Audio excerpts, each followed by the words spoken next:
ದಿನ ನಮ್ಮ ನಂಗ್ಲಿ ಗ್ರಾಮದಲ್ಲಿ ಧರ್ಮರಾಯ ಸ್ವಾಮಿ 55ನೇ ಕರಗ ಮಹೋತ್ಸವ ಬಹಳ ವರ್ಷ ಕೂಡ ಬಹಳ ಅದ್ದೂರಿಯಾಗಿ ನಡೀತದೆ। ಈ ವರ್ಷ ಕೂಡ ಧರ್ಮರಾಯನ ಸ್ವಾಮಿಯ 55ನೇ ಕರಗ ಮಹೋತ್ಸವಕ್ಕೆ ನಮ್ಮ ನಾಯಕರು, ನಮ್ಮ ತಾಲೂಕು ಜೆಡಿಎಸ್ ಪಕ್ಷದ ಅಧ್ಯಕ್ಷರು ಆಗಿರತಕ್ಕಂತ ನಮ್ಮ ನಾಗರಾಜಣ್ಣವರು ಮತ್ತು ಖ್ಯಾತ ವಕೀಲರು, ನಮ್ಮ ಜೆಡಿಎಸ್ ಪಕ್ಷದ ವಕ್ತಾರರು ಆಗಿರತಕ್ಕಂತ ಶ್ರೀನಿವಾಸ ರೆಡ್ಡಿ ಅನ್ನವರು ಮತ್ತು ಇಲ್ಲಿ ಏನು ಆಗಮಿಸಿದರೋ ನಮ್ಮ ಸುತ್ತಮುತ್ತಲಿನ ಗ್ರಾಮಸ್ಥರು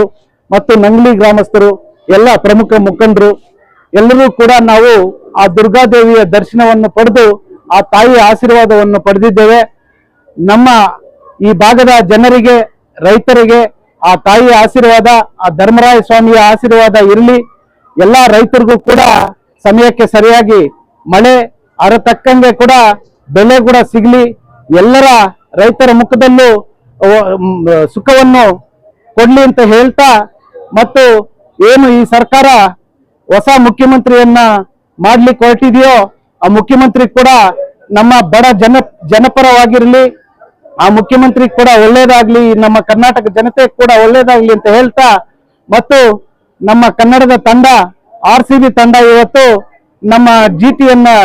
ಗುಜರಾತ್ ಟೈಟನ್ಸ್ ಅನ್ನ ಎದುರ್ಲಿಕ್ಕೆ ಹೋಗ್ತಾ ಇದೆ। RCB ತಂಡ ಅದರಲ್ಲೂ ಕೂಡ ನಮ್ಮ ಬೆಂಗಳೂರು ತಂಡಕ್ಕೆ ಜಯ ಸಿಗ್ಲಿ ಅಂತ ಹೇಳ್ತಾ,